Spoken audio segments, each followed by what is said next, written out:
Bonjour à tous, c'est Daniel, pasteur de l'église biblique baptiste de Charleville-Mézières. Je suis content que vous regardez cette vidéo. On va faire une petite étude dans l'épître aux Éphésiens, Éphésiens chapitre 1. Le temps fait très beau à l'extérieur et j'espère que vous allez bien. Je pense à nos fidèles, les fidèles de notre assemblée. Je prie beaucoup pour vous et on prie avec nous par rapport des décisions pour la réouverture de l'Église et ce qu'on peut faire, les mesures de distance, mesures de sécurité qu'on va prendre pour nos fidèles. Okay? Donc, priez avec nous. Si vous avez une Bible, Éphésiens chapitre 1. Éphésiens chapitre 1, ça fait quelques semaines que nous étudions cet épître, ce chapitre en fait. Verset 15, Éphésiens 1, 15, la Bible dit « C'est pourquoi, ayant aussi entendu parler de votre foi en Seigneur Jésus et de votre charité envers tous les saints, je ne cesse de rendre grâce pour vous en faisant mention de vous dans mes prières, afin que le Dieu de notre Seigneur Jésus-Christ, le Père de gloire, vous donne un esprit de sagesse et de révélation dans sa connaissance. Qu'il éclaire les yeux de votre entendement, afin que vous connaissiez quelle est l'espérance à laquelle vous êtes appelés, et quelles sont les richesses de la gloire de son héritage dans les saints, et quelle est envers nous qui croyons l'infinie grandeur de sa puissance, conformément à l'efficacité du pouvoir de sa force. Prions. Père, merci pour ta fidélité dans nos vies, merci pour le beau temps à l'extérieur. Je te demande de nous bénir, de nous aider à te suivre, à te connaître de mieux en mieux. Aide-nous, Père, pendant cette étude. Je te demande d'ouvrir les yeux de nos cœurs. Je prie ces choses au nom de Jésus-Christ. Amen. Beaucoup de confusion aujourd'hui dans les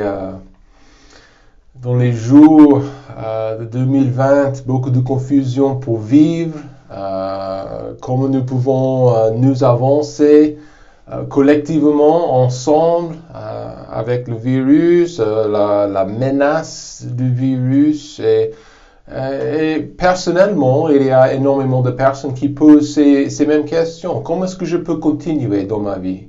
Comment est-ce que je peux m'avancer face à un avenir qui n'est pas sûr, qui n'est pas certain?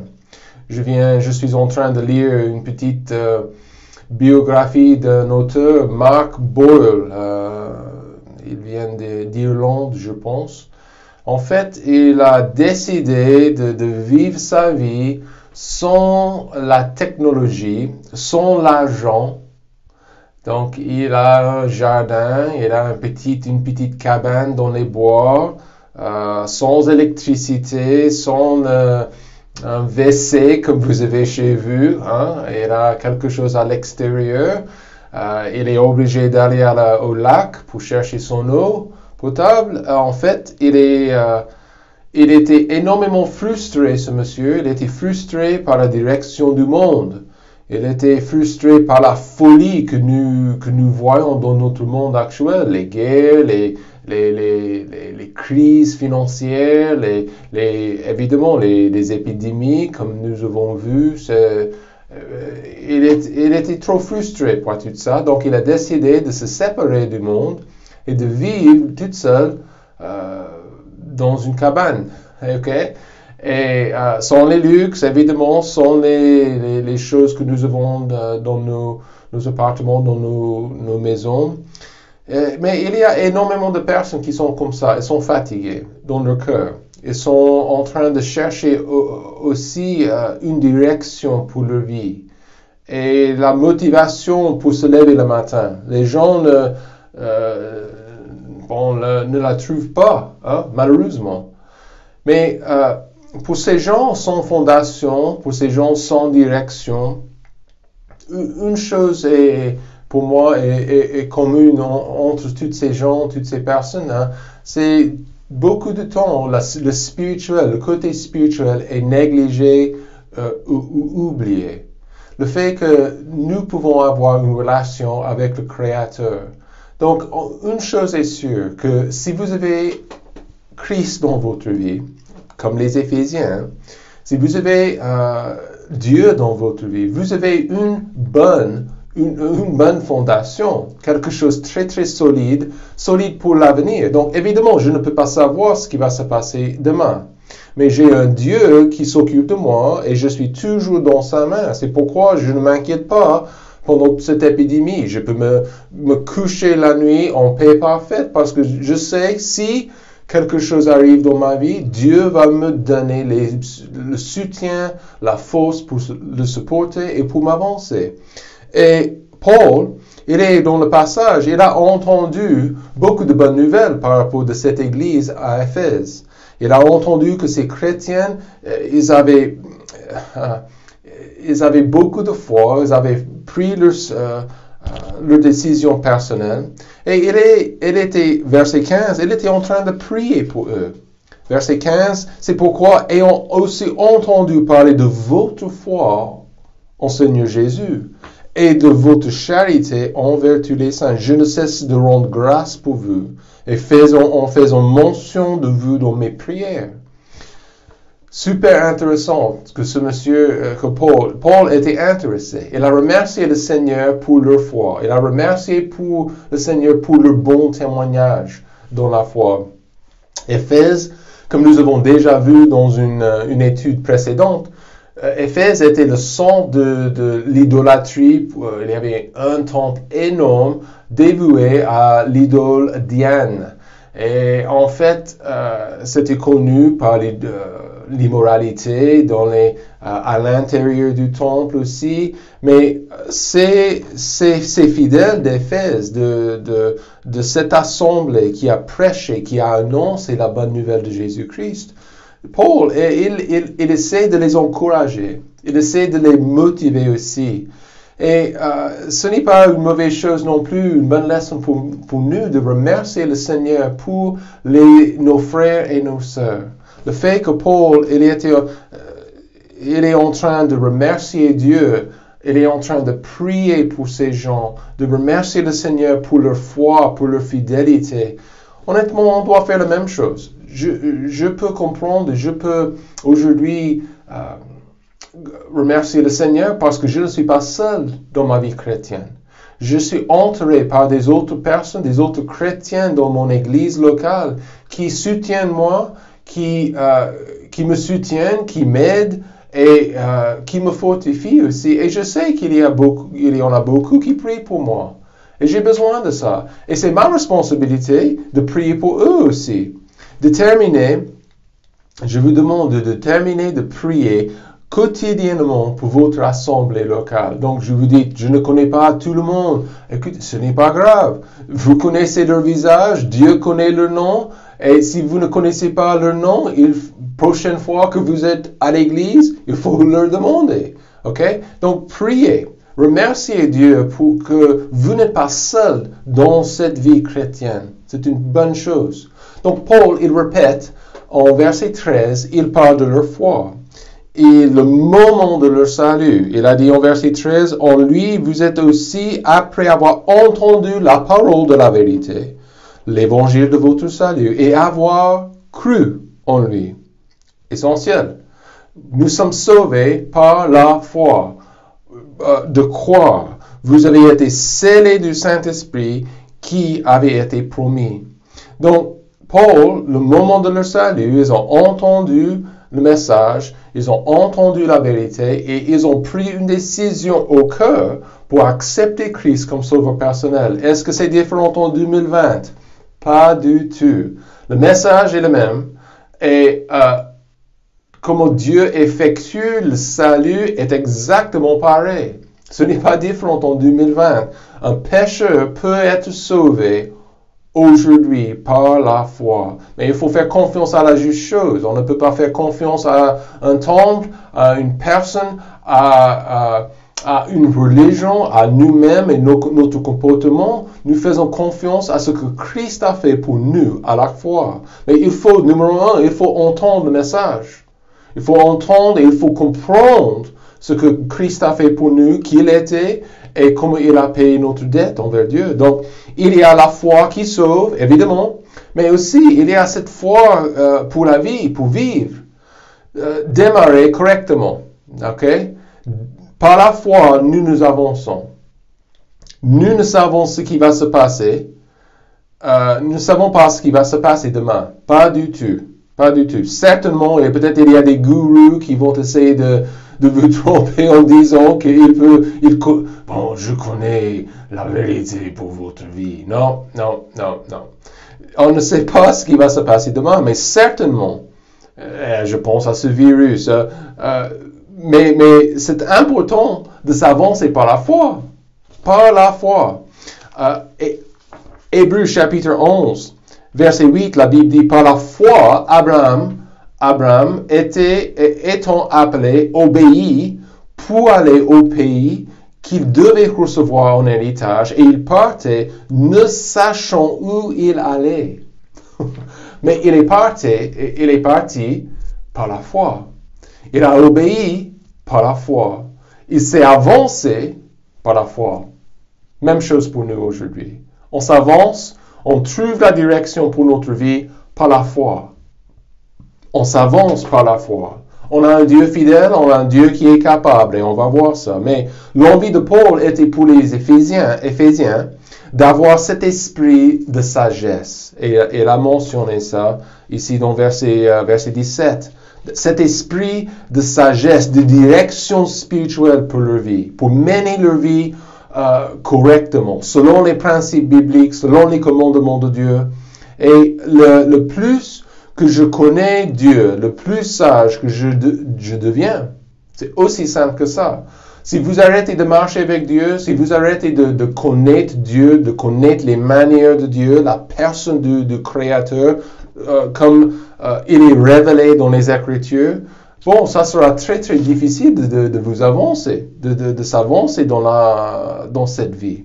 Cette révélation, comme Dieu se révèle dans la Bible, il me montre, cette révélation, elle me montre le vrai Dieu, le Créateur. Donc, si vous pensez que vous pouvez prendre les justes décisions dans votre vie, vous-même, toute seule, bon, ça c'est une grosse erreur. Si vous pensez que vous pouvez vous avancer sans lui, c'est une grosse erreur. Surtout pour le chrétien, si vous connaissez Christ comme sauveur personnel, Dieu veut contrôler le volant de votre vie. Il veut vous aider à trouver, si je peux dire, sa direction pour notre vie. Et on a tous besoin de ça si nous sommes croyants, nous sommes chrétiens. Donc si Dieu n'est pas le cible, la motivation, l'objectif de ma vie, de le connaître de mieux en mieux, ça serait très compliqué pour moi comme un enfant de Dieu. Philippiens chapitre 3, verset 10, Paul, il a dit très très sincèrement et simplement, il a dit, afin que je le connaisse, Christ, et l'efficacité de sa résurrection et la communion de ses souffrances.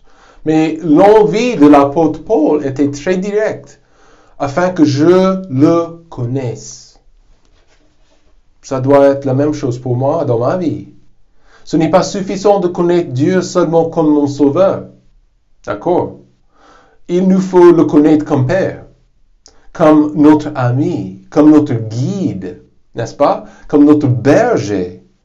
Le plus que je le connais, le plus satisfaisant que ma vie spirituelle sera. Donc, si vous voulez vous voulez goûter cette paix dans votre cœur, prenez le temps de connaître Dieu. Prenez le temps pour le connaître, pour marcher avec lui, pour être côte à côte avec lui dans cette vie. Cet esprit de sagesse pour demain vient de Dieu. Ça ne vient pas d'un film d'Hollywood, ça ne vient pas non plus de Paris, ça ne vient pas de l'État. Cet esprit de sagesse vient de votre communion personnelle avec Dieu. Vous voulez trouver la direction pour votre vie. Vous voulez savoir quel pas est-ce qu'il faut prendre. Donc, Prenez le temps pour connaître Dieu de mieux en mieux. Et vous allez voir une grosse différence dans vos décisions, dans votre assurance personnelle et dans votre paix pour vous avancer. Ça sera énormément changé. J'ai trouvé une petite histoire, 1822. Un monsieur, il est né en Allemagne, Heinrich Schliemann. Heinrich Schliemann. Ses parents étaient très très modestes, très moyens, on va dire. Mais ce jeune homme, à l'âge de 7 ans, il a commencé à lire les poèmes, l'Iliade et l'Odyssée, les poèmes d'Homère, d'accord? En fait, il était vraiment ravi par ce qu'il a lu. Et une chose, à cette époque, il y avait beaucoup de personnes, beaucoup d'Allemands apparemment pour lui, qui pensaient que ces poèmes n'étaient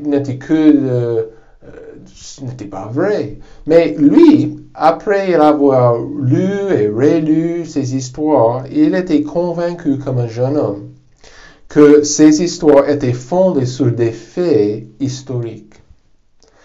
Et lorsqu'il est devenu adulte, il a essayé de trouver Troie.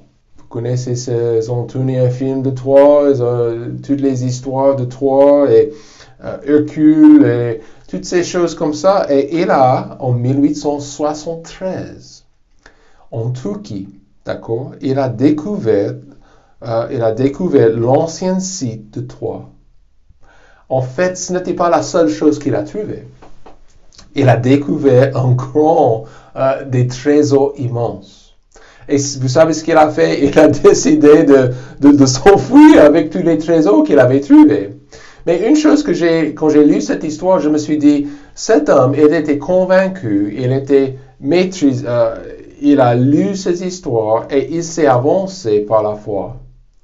Il s'est avancé par la foi, il s'est avancé avec la motivation, la juste motivation pour trouver ces sites historiques, pour trouver ces sites archéologiques. Il a réussi. Et pour nous aujourd'hui, pour nous avancer, pour s'avancer, il faut s'avancer par la foi. Mais on doit s'avancer aussi avec la sagesse de Dieu. Seulement Dieu peut donner cette sagesse. Dans la sagesse de Dieu, voyez avec moi, dans le passage, dans la sagesse de Dieu, nous connaissons l'espérance de son appel.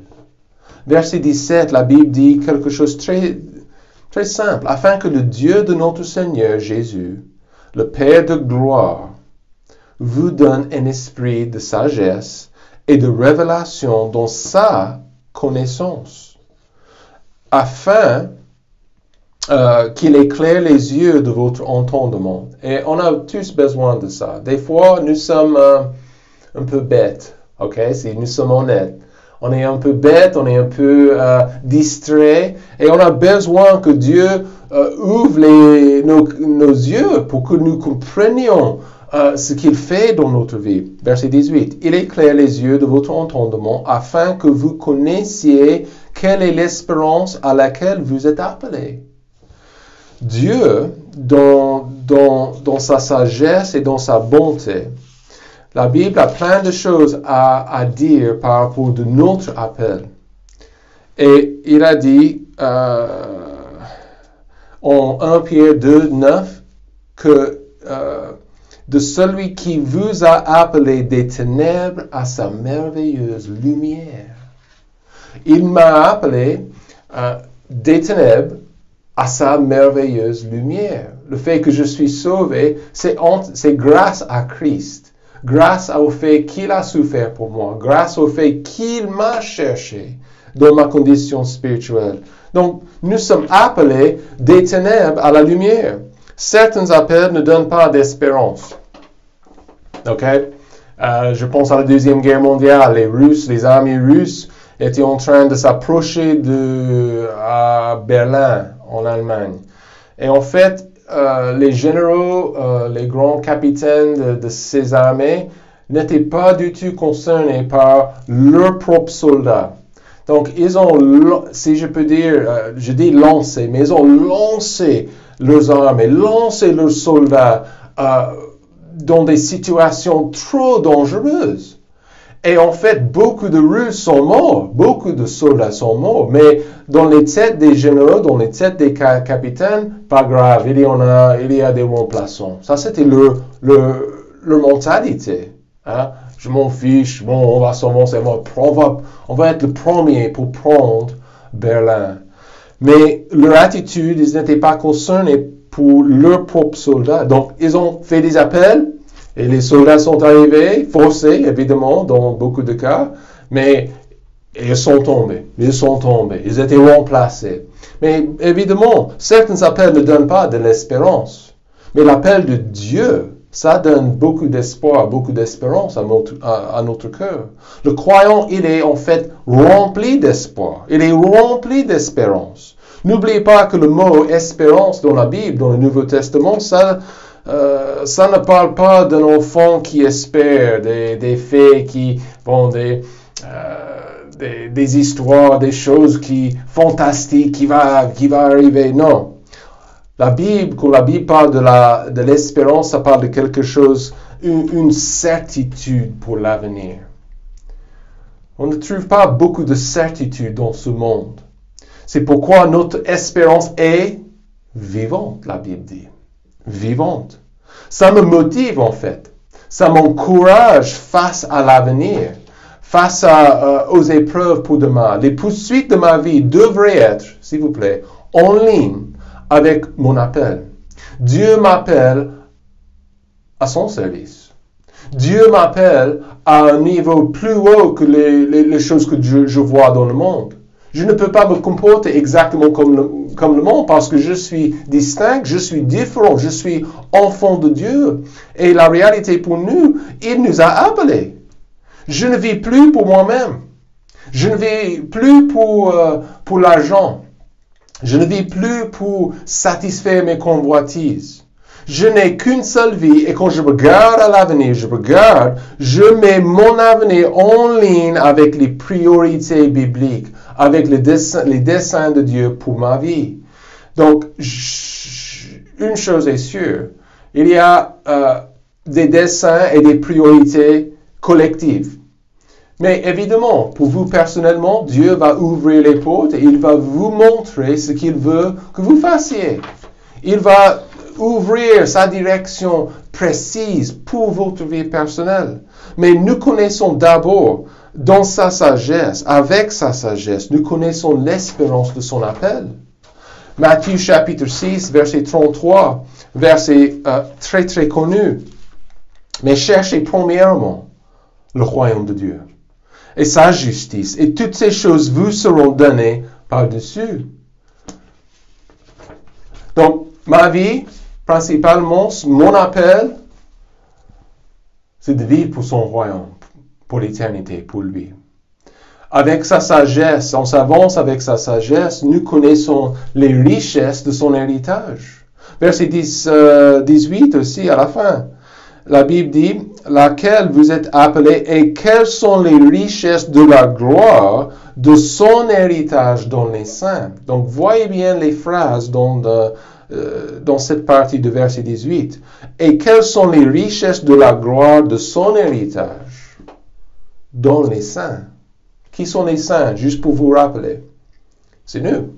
Si vous connaissez Christ comme sauveur personnel, vous êtes un saint. OK? Selon ce que le Nouveau Testament dit. On ne parle pas encore des statues des gens qui sont morts dans l'Église catholique il y a 400 ans, non? On parle des vrais chrétiens maintenant. Nous avons déjà étudié le fait aussi que nous sommes co-héritiers avec Christ. Verset 11 de chapitre 1. C'est en lui aussi que nous sommes devenus héritiers.